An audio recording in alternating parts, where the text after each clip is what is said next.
Lori Daybell had court orders to produce her children by 5 p.m. Thursday evening. For tourists visiting Idaho Falls, all they need is their phone with the Lingo app and the barcode.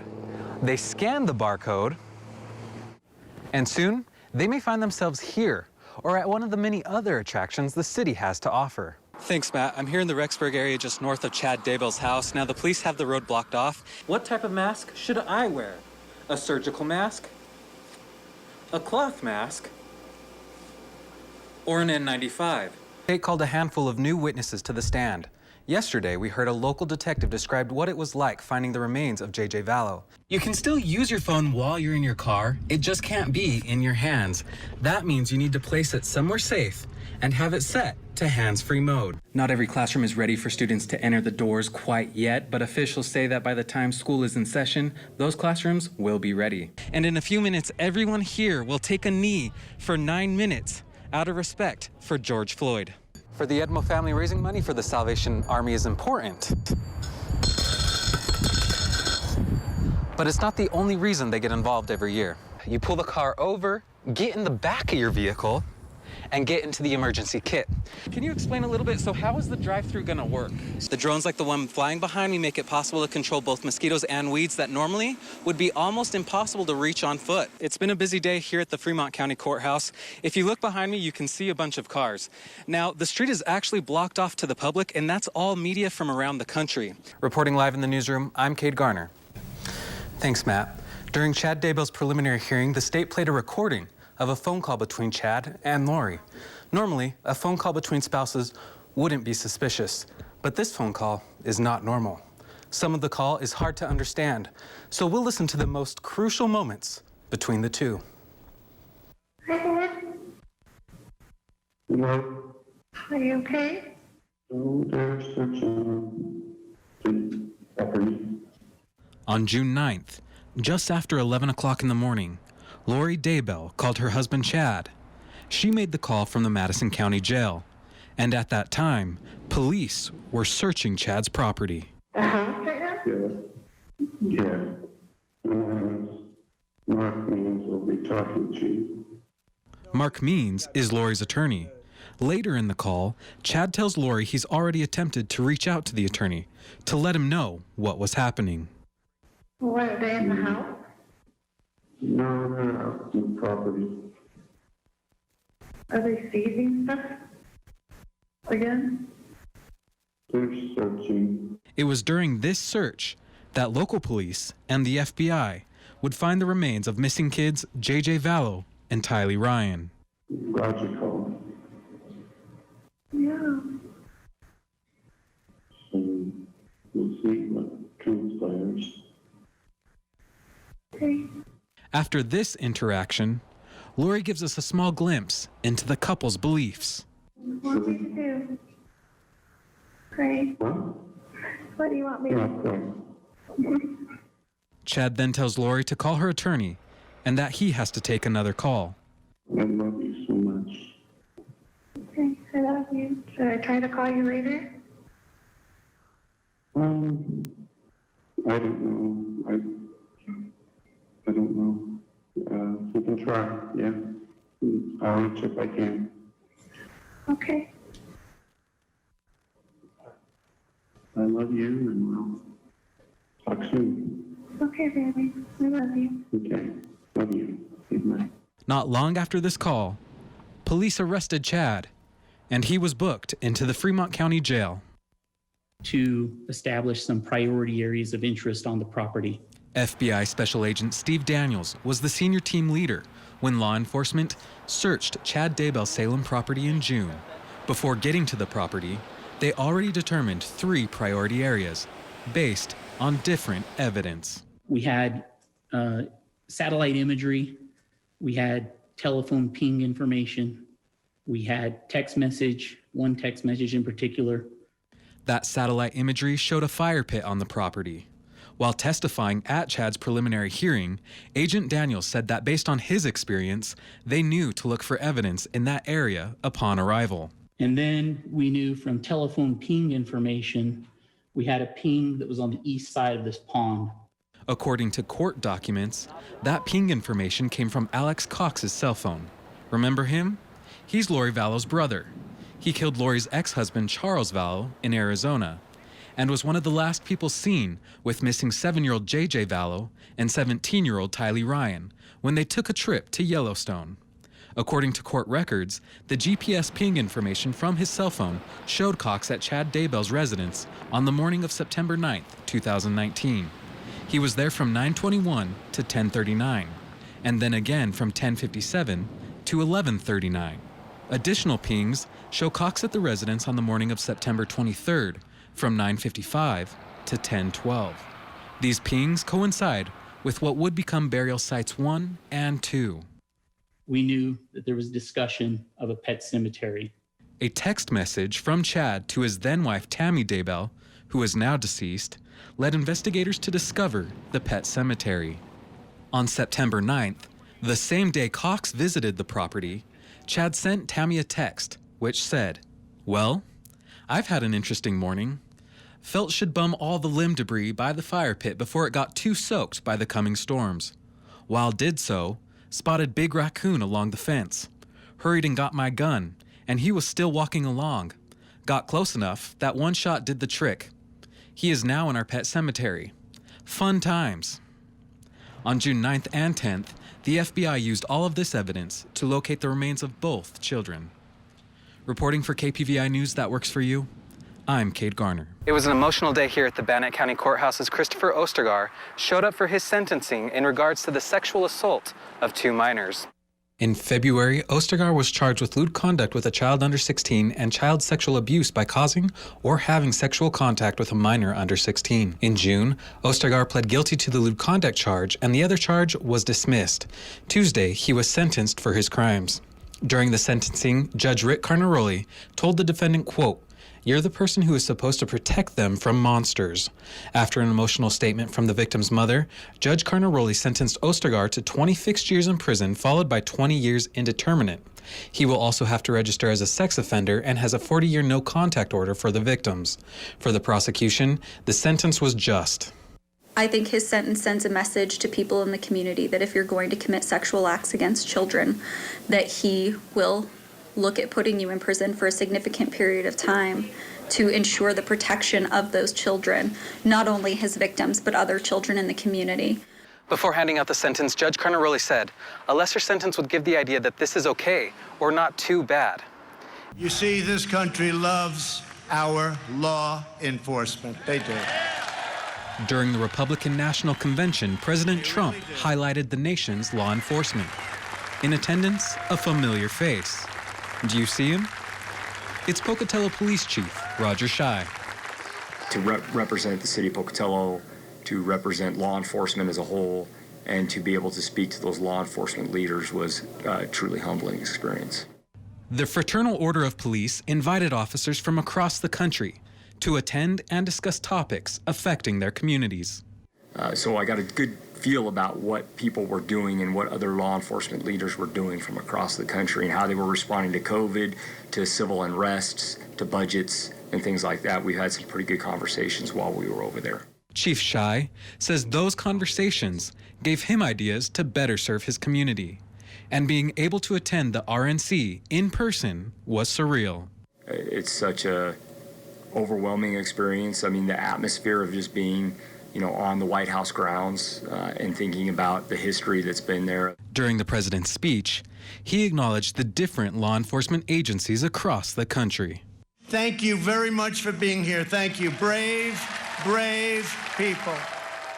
It's refreshing to hear that, but we've had a good response from our community here too. That's something that I'm blessed to be able to say that we have a great relationship with our community. I love where I live, and I'm blessed to live in the community that we do. Reporting in Pocatello, I'm Kade Garner. KPVI, news that works for you.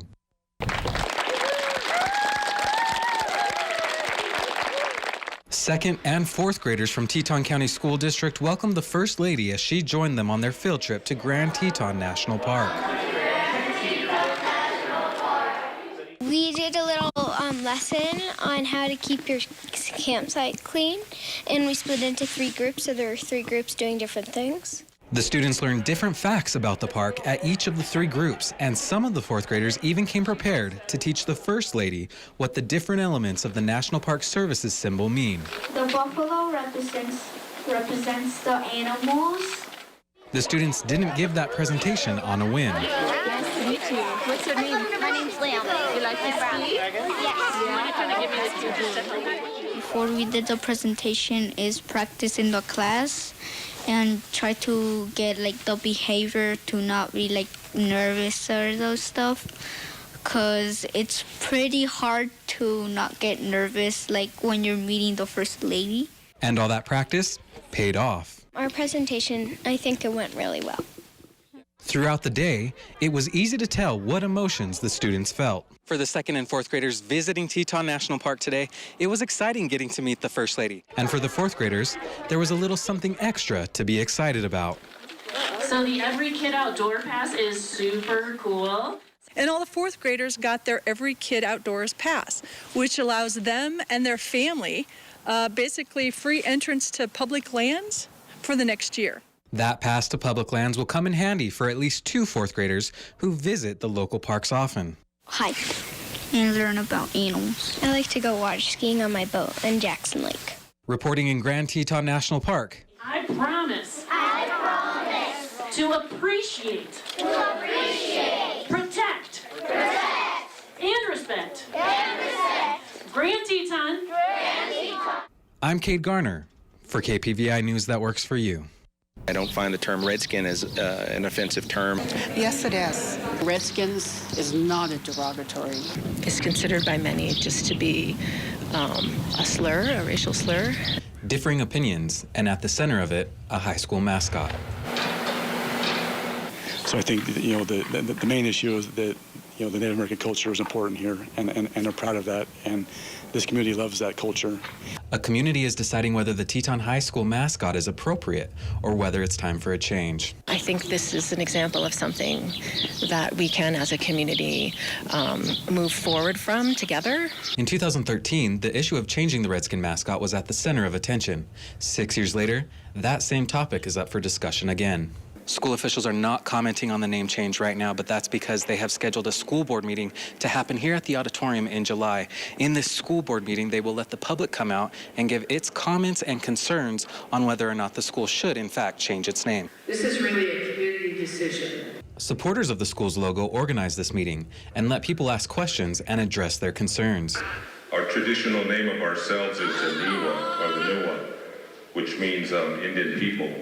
We do not have a name for Redskin in the Shoshone-Bannock language, contrary to the argument offered by the Redskin supporters. Members from the Native American Guardians Association made the trip to Idaho to explain why they support the use of Native American names and imagery in schools.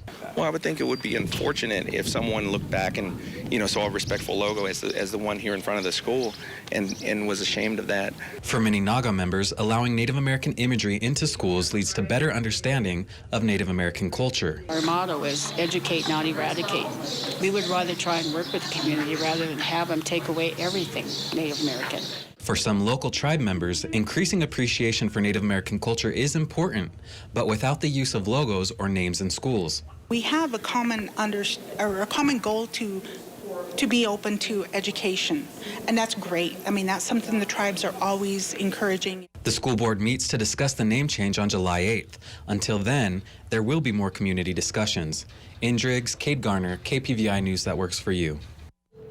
Kimberly Timothy attended the viewing for her uncle Wayne Messenger Thursday evening, but it was a little different from what they originally planned. We came in about 3 months ago, myself and my Uncle Wayne, and started planning his funeral. Now, at that time, the COVID-19 was not a big thing, so we actually planned on having everything inside. Then, Governor Little announced his stay-at-home order. He actually specifically mentions in there that funerals cannot be held inside, but they can be held outside. So Wilkes Funeral Home went to Timothy with an idea. A walk-by viewing held outside. They said, how about if we do this for you? And I think that was such a neat thing for him to offer. This was perfect for a family with more than 250 members. A lot of them were worried at first because they said, how are we going to see him? And this gives everybody a chance. The walk-by viewing is held at the back of the funeral home. Mr. Messenger is inside near a large window, and his family can walk by. Being able to pay their last respects without going against any of the orders or being able to maintain safe distances from other people. Timothy says her uncle wanted a viewing because he loved to be looked at. And for Timothy's Vietnam veteran uncle, there is one thing they can't give him quite yet because of the pandemic. 21 gun salute. You can't even have that just because of that reason. So we're planning on doing something a little later with the family when this all blows over. In Chubbuck, I'm Kade Garner with KPVI News That Works for You. 2019 is shaping up to be a year of firsts for many at the Eastern Idaho State Fair. For 7-year-old Kaylee Russell, it's the first time she has flown in a helicopter. My favorite part was when we circled around the fair. I thought it would look really fun. During the week of the fair, helicopter rides fly above the fair daily. And for other first-time flyers like Kaylee, it's fun to see the familiar from a different point of view. My favorite part was probably going over like the places I could recognize in my aunt's house, and Patriot Field was really cool to see in the fair. Kaylee also enjoyed seeing the fair from above, and it isn't hard to tell that she really loved every second of her first helicopter ride. And for the adults on the helicopter, that just might also be true. This is the first year that Yellowstone Helicopters has offered these rides at the Eastern Idaho State Fair. It's $59 per person, and we just went up. It's a lot of fun. A bird's eye view of the fair isn't something most people have seen. And for Kaylee, it's something she wished would never end. Because I wanted to go like to my house and land it there so I could ride in it whenever I wanted it to. In Blackfoot, Kade Garner, KPVI News That Works for You. In September 1995, authorities from multiple agencies killed nearly 20 exotic cats that escaped the Ligertown compound in Lava Hot Springs. Bannock County Sheriff Lauren Nielsen says it's something law enforcement worried about for years leading up to the incident. We have one of those meetings where what if, and what are we going to do if something happens here, because there was some issue there. Their power was shut off and a few other things that were going on. They were having trouble maintaining. After authorities no longer worried any more escaped cats posed a threat to the public, they turned their attention to the dozens of big cats and hybrid wolves in the compound.